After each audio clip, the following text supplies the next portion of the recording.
the signs, things are gonna get better. Yeah, yeah, yeah, yeah. This is the time, this is the place. Hurry, we ain't got time. Okay. Oh, there he is. There he is. I mean, Hello, man. What's up? What's up, brother? How you doing? you I'm could doing well, take man. her off, Simon. Right if you want on. to. I mean, You know, I know where you live, girl. Don't make me go ghetto on you now. Whoa, damn, like that. it's Oakland, Skyler. It's Oakland. Oh yeah. Wait. I'm gonna tell you something. What?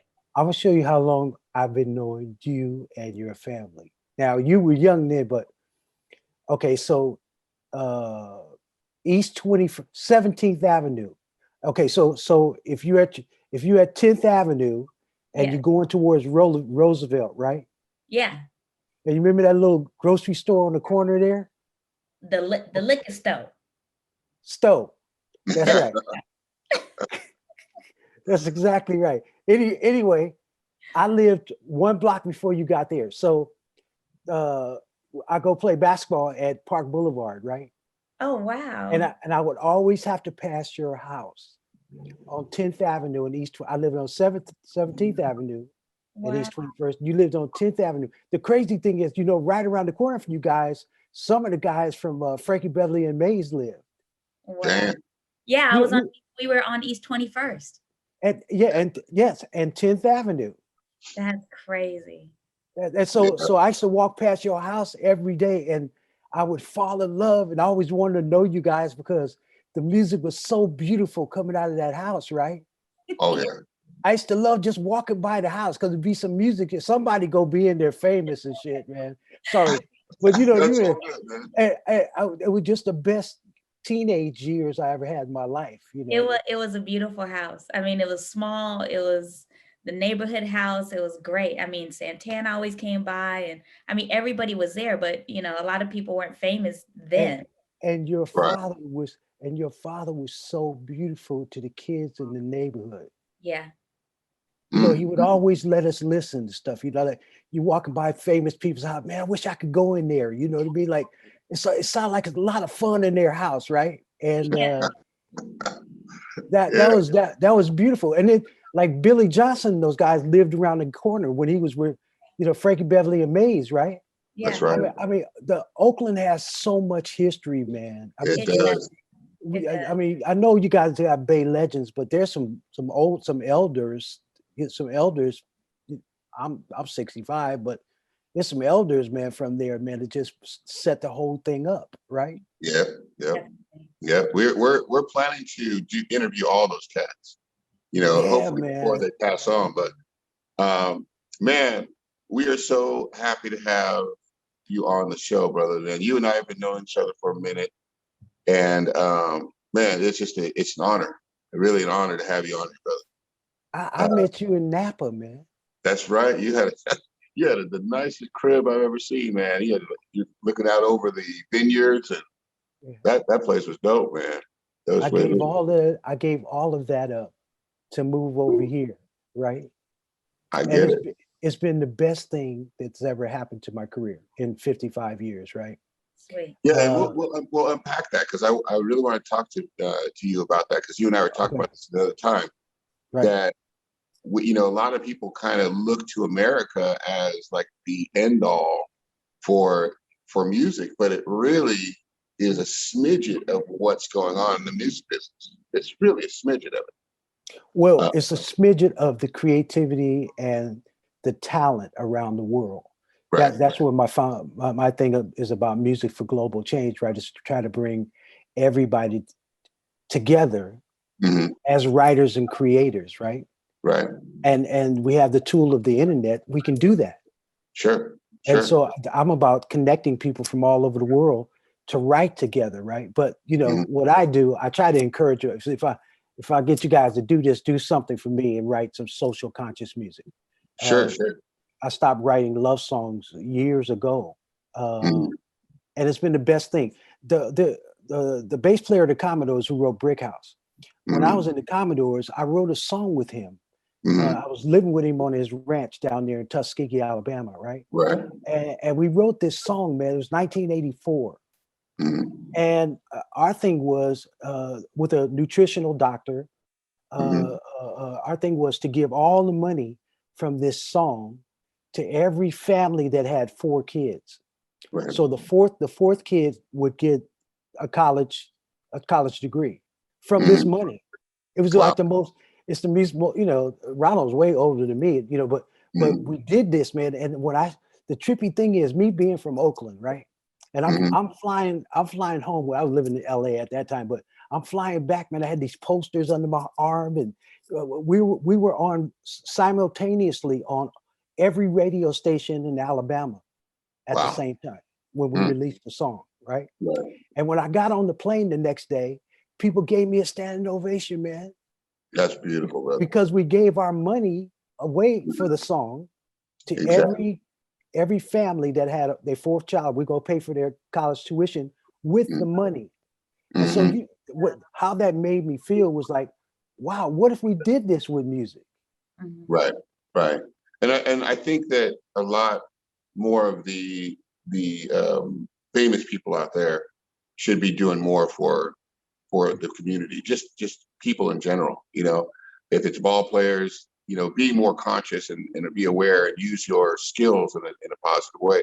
Now, with that said, I'm curious about who made you, who's the Skyler behind all of this, because I'm curious about how did you come to this fork in the road?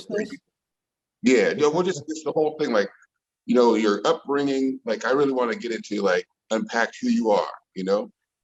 I was raised by 3 powerful women. Right? There we go. So it's a story that I tell, and I've done many times and write a book about the whole thing. But I come from interracial couples on both sides of my family. And you're talking about 1910, when Black people and white people couldn't be seen together, because my grandparents had to hide to be together. Right. Yeah. If you think interracial couples is going through something now, that has nothing to do with where my grandparents came from. Now, my grandfather was French and Choctaw Indian. Okay. So his job was to dive for bodies in the Mississippi River. What happened was they had the river boats there, right? And they gambled on the river boats. And some of these people would get drunk. They didn't have very good lighting on the boats. Some of these people get drunk and fall over, right? And okay, if you're in that's a big river out there, right? A boat's going to hit you. You can believe it. So they would take my son, my grandfather, out into the water, and he'd jump over and grab the body and pulled it into the boat. That was his job, right? Wow. Now he would have to hide. Him and my grandmother would have to hide and go meet each other at nighttime, right? Wow. So because they couldn't be seen together. Yeah. But the trippy thing is, so my grandfather heard about Oakland, California. And at that time, Oakland was the 3rd largest port in the United States. So everything from Asia would come through Oakland and get processed, and then they put it on the trains and go wherever it got to go. You know what I'm saying? From this direction. Everything from New York did the reverse. It come there, and then they put it on here. So you didn't have to be really educated for that to pull those boxes off the boats. Right.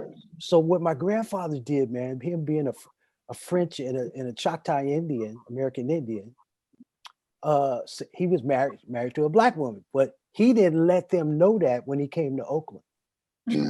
So my grandfather's pulling the box off, and he getting there with all the Black people, see? And the white folks is going, what's wrong with that dude, man? Why come he hanging out with the Black people, right? It was beautiful. So my grandfather, right down there on West Oakland, it was Curtis and West Grand. So that's in between San Pablo and Market Street, right? They made a business, a medical place now, but that was our house that my grandfather built. So he saved up $3,000 and he bought a house right in West Oakland. Wow. A white man right in the middle of Oakland. Wow. And so he's building this house, and then Black people seeing him every day. They're his friends, and they're like, what he said, I'll never forget, my grandmother told me, she told the guy told me, man, you white, man, you ain't got to live down here. Why you want to live down here with us? And my grandfather just kept nailing shit, right? And he Right. wouldn't tell him that he had a black wife, right? Right. So then he went back to Mississippi, put him on a train, and brought him out here to West Oakland. And when he got there, all the black people was like, oh, wait, wait a minute. Right. Right. My grandfather built a barbershop right underneath the house.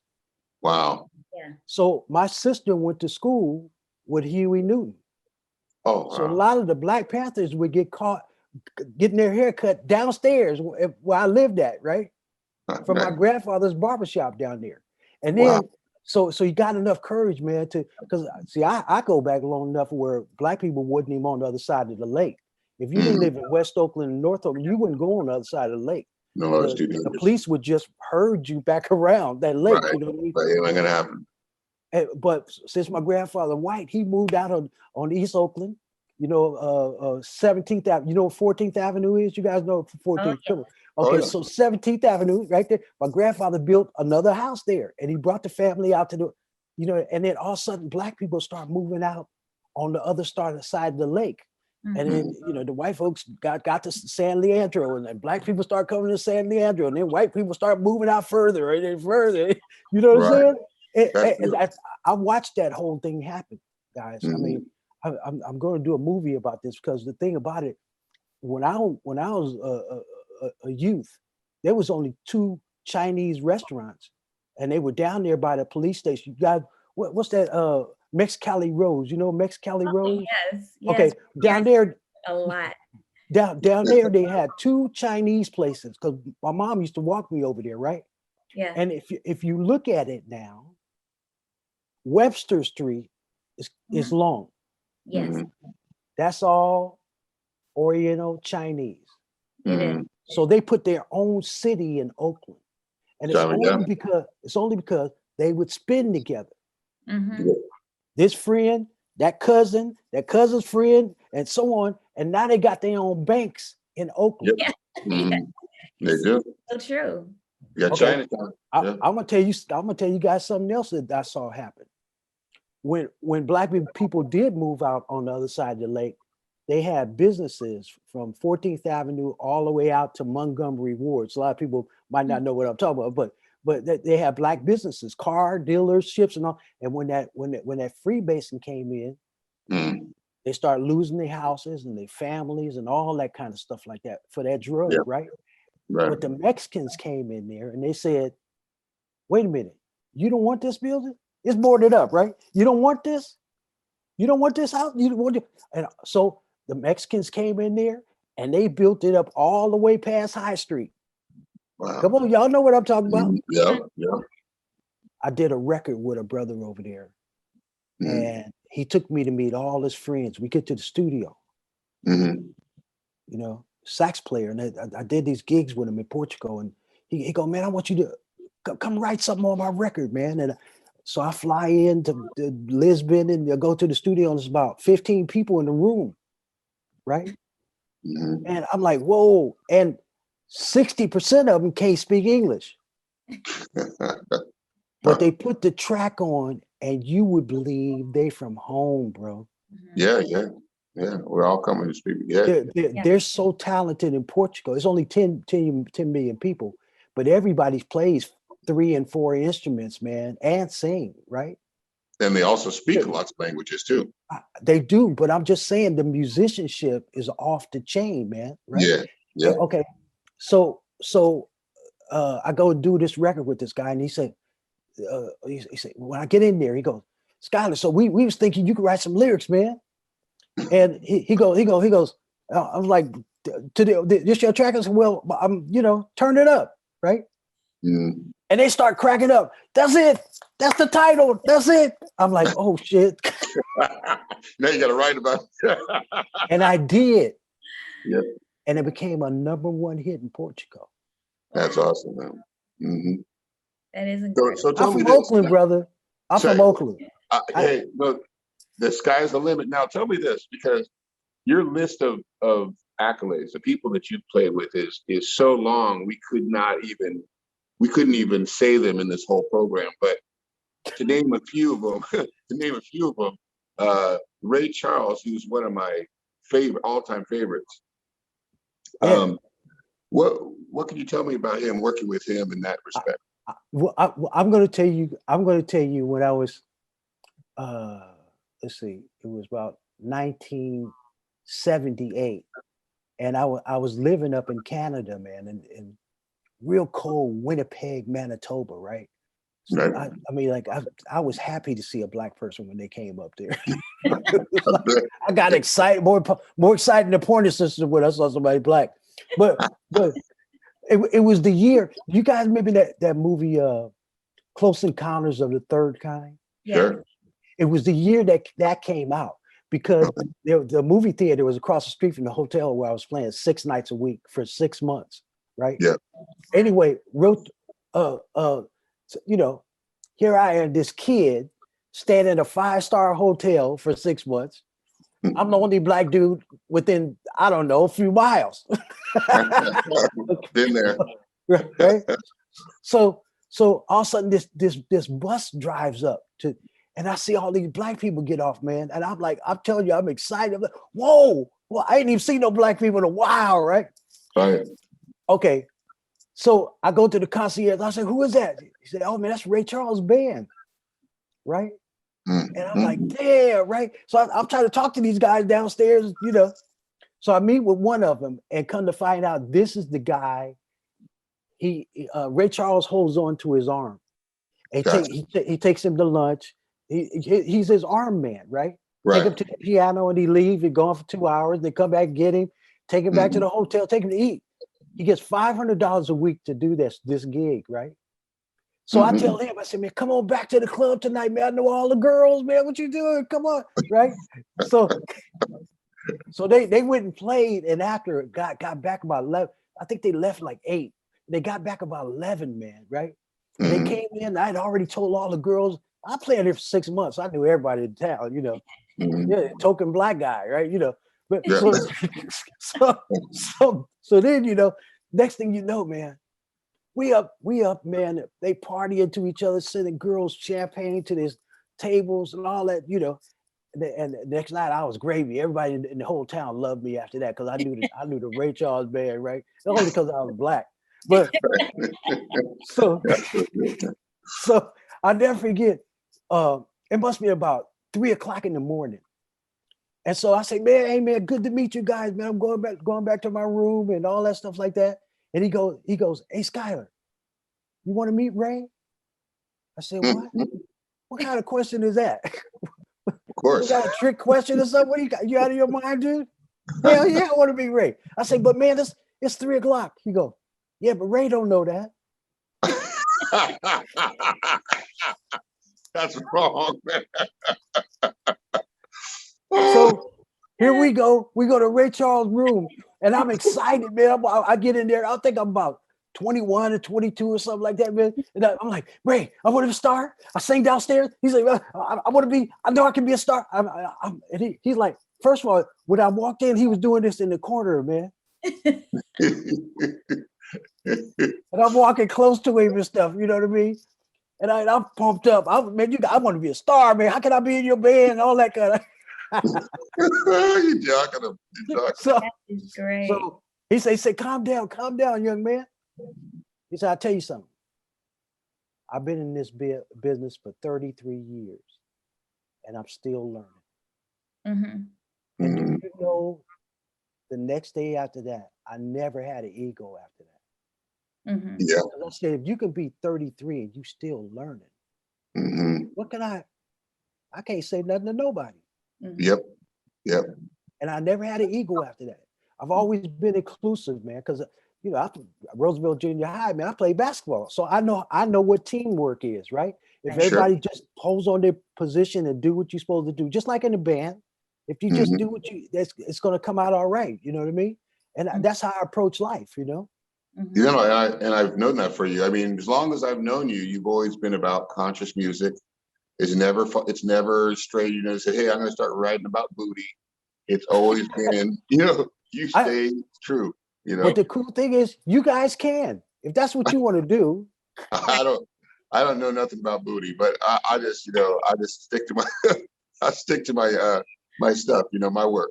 When, But when I I do a lot of appreciate TV and stuff like that over here, it. yeah. Well, first of all, moving over here, like I said, was a thing in itself because when I moved over here, I was living in Scotland, and Sure. it's not a lot of music over Scotland. It's really beautiful and old and nostalgic and all that stuff like that. But Mhm. there's no place to play. Like a lot of artwork and stuff like that. Everywhere you go, it's beautiful. But I said I got to get closer to London if Do there's they going to do be they something. even have black folks out in Scotland? They do, but they in the college, right? They They hiding. they're in the at the Right. college, you know, Oh, okay, students and gotcha. stuff like a lot of colleges right in Edinburgh Oh, okay, area. so they're got you. So they're there You know for what the I'm saying? college. I say I can. That's the only way I can see, you know. But the trippy thing, what I love the most, now, I said I'm gonna move to London, Mhm. but I got hijacked by Portugal Mhm. because you remember I used to have my own radio show for 3 years, right? Yeah. Well, I started doing something very unique, man. So I had a song out in Switzerland with a guy, and then I had the sister that sang it on my radio show. Okay. And I'm telling everybody she's from Switzerland and stuff like that. And I started doing that like once, twice a month.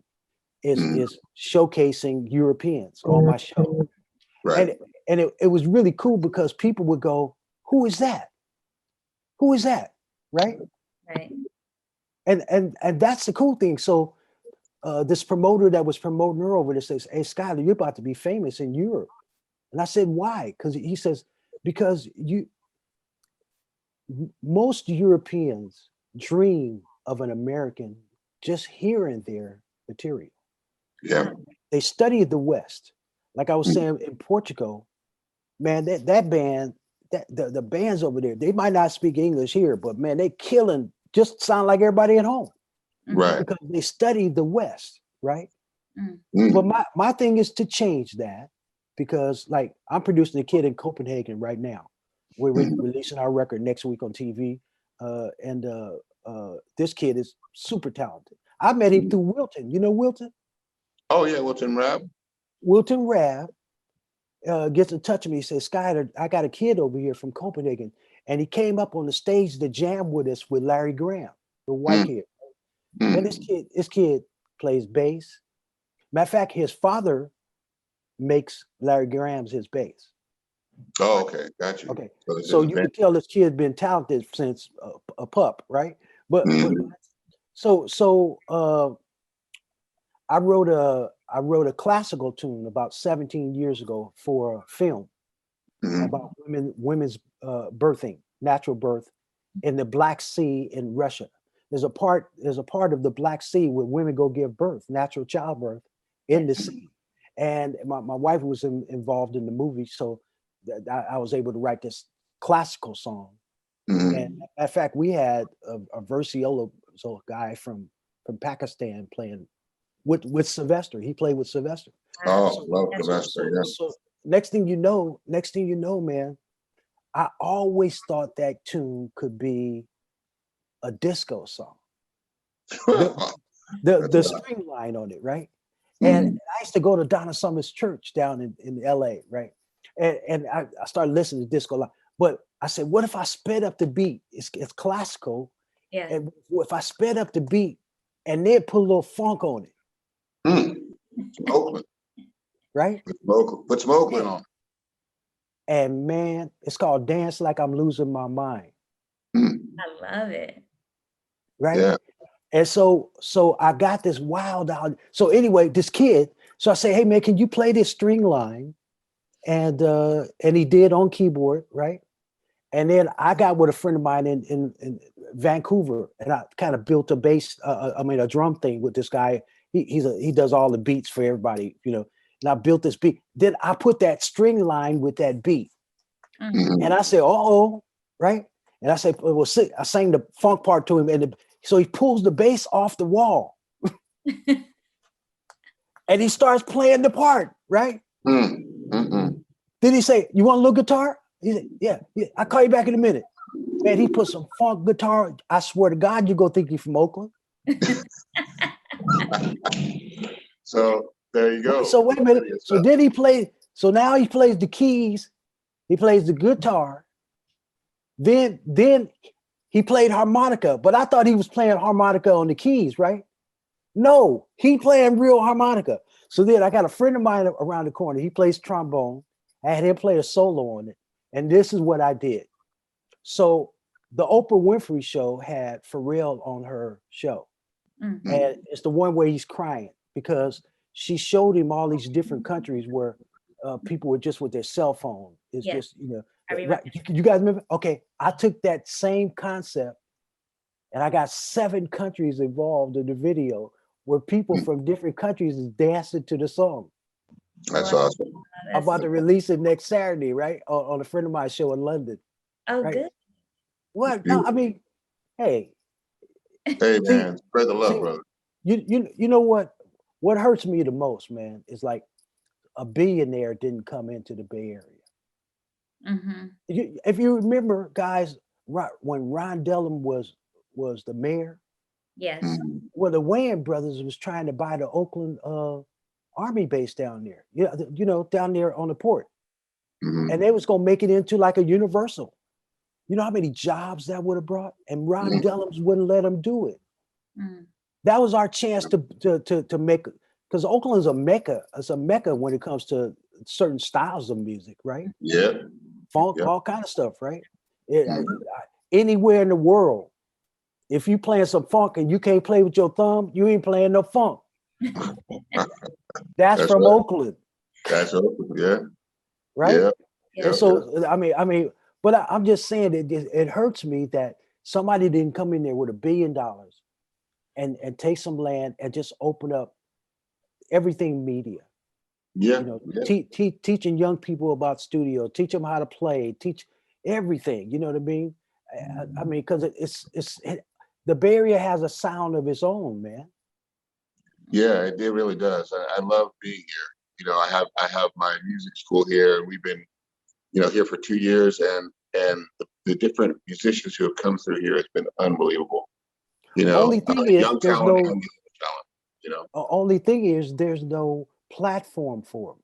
You know what I'm saying? So the Bay Area is about tech, right? What, 60 minutes or something? So you be into tech capital of the world, right?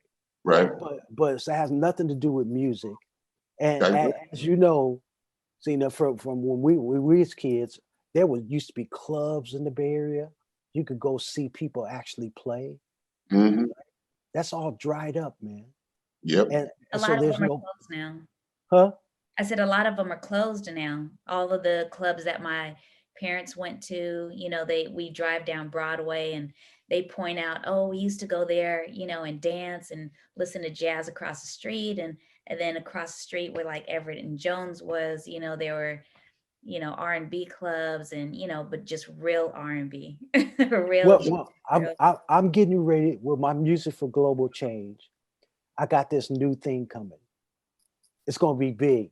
It's huge. It's going to be enormous, I'm telling you. You know what it is? What? Real human beings playing real instruments. It's going to be amazing. It's going to be enormous. I'm telling you, it's coming. There's a concept for you. It's coming. Bring it back, baby. Bring it back. You know why? See, it's going to be our fault if we don't pass the talent that you have down to them. And God bless you, because you always teach. You're teaching young people all the time, and some of them might be some giants in a few years, right? Yeah. But I'm saying, if we don't pass it down, then we're doing a disservice to the people that pass it down to us. It's true. It's true. Now, tell me this about. Tell me about a little about your career, because I know you've been kind of one of the hottest, background singers that people have come to for what, it's got to be decades. Celine Dion, Life Will Go On. What was the song called? It was My Heart Will Go On. My Heart Will Go On. I remember. I remember when I met you. You were telling me you're on that, and you showed me this this platinum record, I think, that you had, or a platinum. I was like, this brother's for real, man. He's been doing this. And was that all connected to the Claytoven? Were you guys all on the same record? Walter Afanasieff. Oh, Walter Afanasieff. Okay. Okay. So he was a Uh, kind of the centerpiece.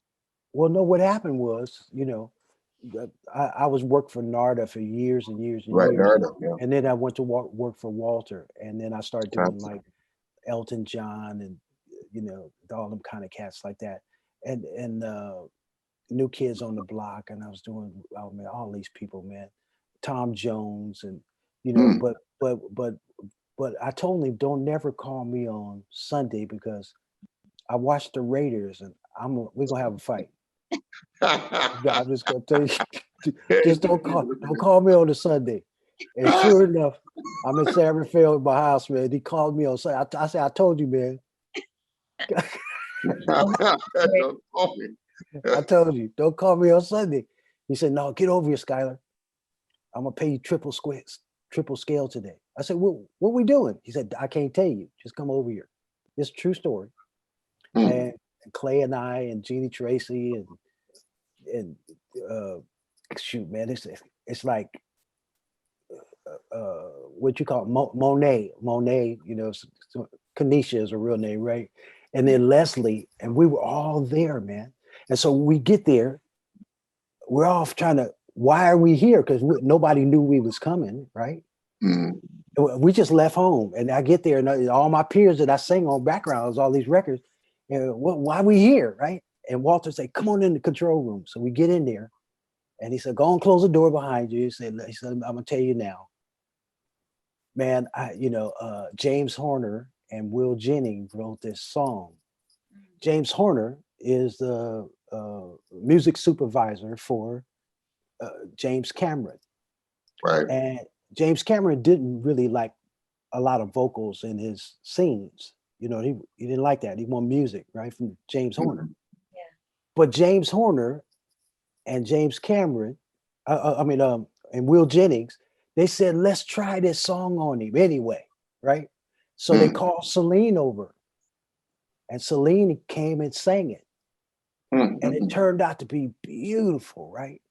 Oh So yeah. then they called James Cameron up. They said, we know you don't like lyrics and all that stuff, but they played it for him, and he goes, oh my God, I not only love it, I want to make it the cornerstone melody through the movie. Mm. Mm. Mm. Wait. Now this person didn't like lyrics and he didn't want none of that. Right. See, that's why it has such a story to it, right? Right. They tried it on him and he loved it. So then what happens is Celine goes, hey guys, I'm doing my record right now. Do you guys mind if I drop that on my record? Right? Mm. So Mm. I'm not singing on the one that's on the movie. I'm singing on the one that's on her record. So what Right. happened? What happened was when they gave her permission to sing it on her record, she called Walter, and she said, "Walter, I want black backgrounds on mine," and that's Okay. when I got the call with Jeannie and Wow. them, right? Wow. So you What a got what a singers, heavenly. Yeah. singers from Oakland on the highest grossing theme song for a film of all time Mm. Mm. Mm. I love it. from Oakland. I love it.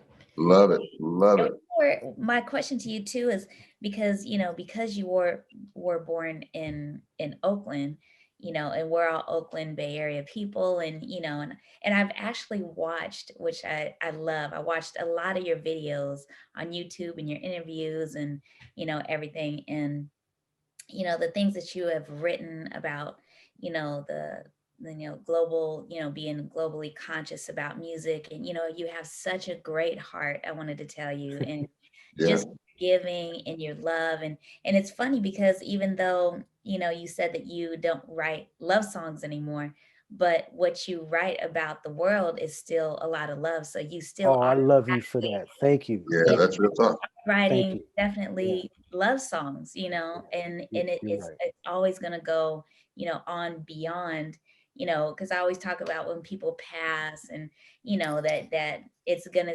your songs and your lyrics and everything you give out is gonna outlive you, which I think is beautiful. Yeah. So Real not talk. just you, it's like you're giving to the world and everything, and I The really legacy. appreciate that. Well, I would love to take credit for that, and I love you for pointing that out. but I look at my mentors in this field and why I'm doing it, right? And it's because of something that I actually saw with my own eyes. Right. The Vietnam War. We were around, the Vietnam War, and I Right. watched music stop that war. Yeah. There's very cool spot of the biopsy of Marvin Gaye when Barry Gordy asked him, he said, "Okay, what kind of record are we gonna do now?" And Marvin goes,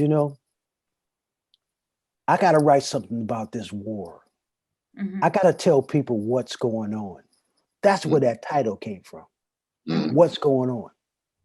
Right. And so Barry Gordy said, "Man, you crazy, man. These women in love with you. Well, you go switch up and go write about some conscious stuff." He says, "I got to do it." That record's been out for 45 years. It's outlasted every love song he ever wrote. True. That's true.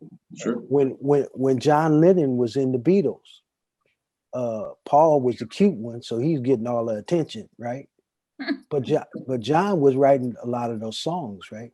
But it wasn't until he wrote Imagine that people knew who John Lennon was. Right. Right. Yeah. Bob Marley was writing love songs at first, and then he started doing conscious vibes.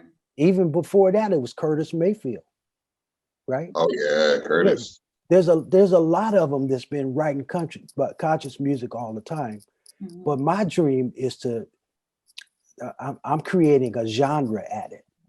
At Right. YouTube, the guy in YouTube, when he started doing conscious music, that YouTube went to. So when you do conscious music, because it has no age limit whatsoever, it's about music for global change is about how to heal, educate, solve problems.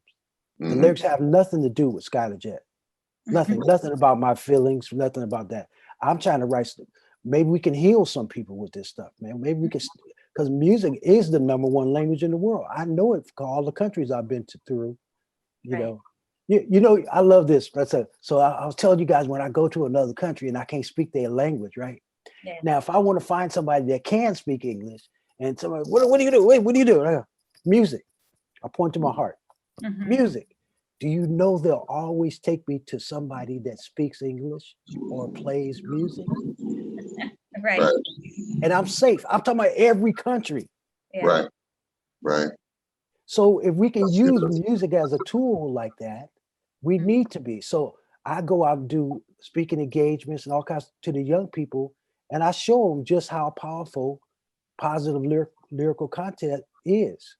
And I said, in music, it's 12 notes from rock to bop, right? But the cool thing about that is it's expression, it's emotion, Right. using those 12 notes. It's how you, and I tell them, if you're doing a movie, if you want to make some cry, what instrument you use? Strings. Right. Sexy part, but your mind isn't on that. Right. And when you're looking at a movie, the music's pull you like that. Man, I'm gonna tell you something about Sylvester. I don't care if you're listening to it. I'm gonna tell you. I don't even care if you're listening. So Sylvester cracked me up, man. So he goes, Skyler, I was playing these funerals, man, and I was playing at this new church that I never played before. And Sylvester cold-blooded. When you see people crying, he goes,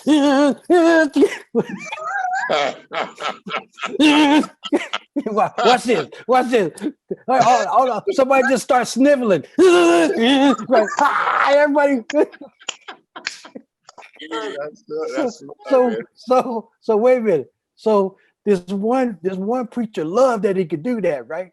So he say, hey, man, could you come back Wednesday, man? I got a gig for you, right? And so Sylvester's thinking it's a gig. He got his suit on, he going back down there. And when Sylvester got there, he saw no cars was out there and stuff like that. And he goes, hey, what's going on here? He said, man, I thought I can give you, maybe you can help me move a couple of these bodies. Oh, Lord. Sylvester go, I gotta go. Well, that's a great story. He's got to start embalming. I was crying. He said, when he said body, what?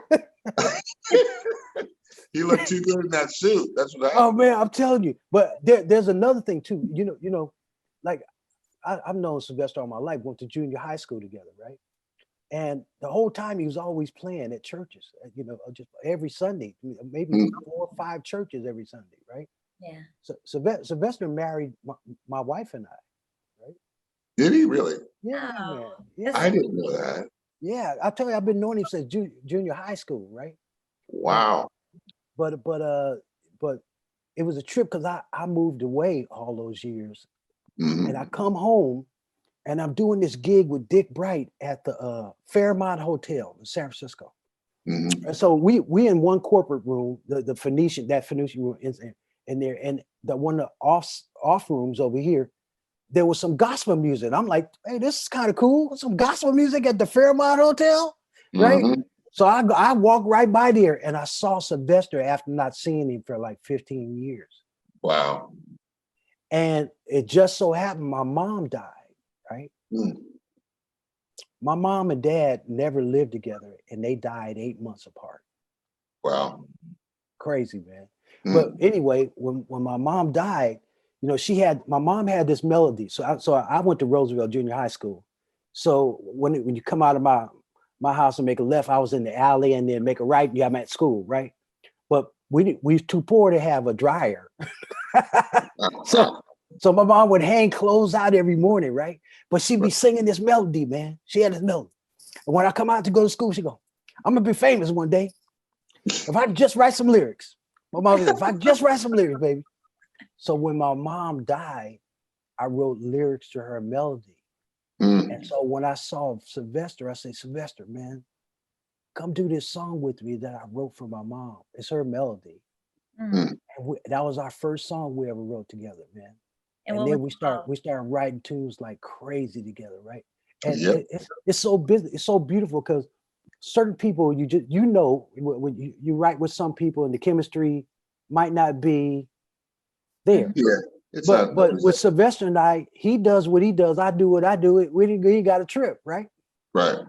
Well, hey, brother, we are so honored to have you on Bay Legends, man. I thank you for sharing everything. We're getting down to the last few minutes, man. Can you share with us some places for people who are seeing this to come and see and be part of your work? Do you have like a website? Music for Global Change. Music for Global Change. Yeah. So you hear that, folks. Man, thank you, my brother, for coming on and sharing this. It's so beautiful to see some family. I love some of my real family have never called me. I've been here 7 years. They ain't called me. Hey, Skyler, you all right over there? And here you guys have. I get to see my family. See, that's sweet. That's it, bro. That's it, man. But we're here, man. You know where we're at, and we're going to be posting this show up in the next probably week. Next week. Yeah, and we would love you to, get some attention. That's the whole point of this. Is your causes and everything. We want everybody to see what you're doing, and we appreciate your work. And you make this place a better place to live, man. You really do. Well, hey, point young people at me. I sure will. Let me show them that how positive music works on not only everybody around you, but because when I teach young people around everywhere, right? They always go, "Thank you for that, Skyler," because I played some of my songs that I wrote that was positive, and my friends really liked it. Yeah. That can grow, man. We could do concerts all over the world around positive music. I'll leave you with that. That guy, what's his name? Michael Franti. Sure. Yeah. Okay, he's not mainstream, right? No. Right. That dude's pulling off 40 grand, for 2 hours, right? And he ain't mainstream, so don't tell me you got to go mainstream.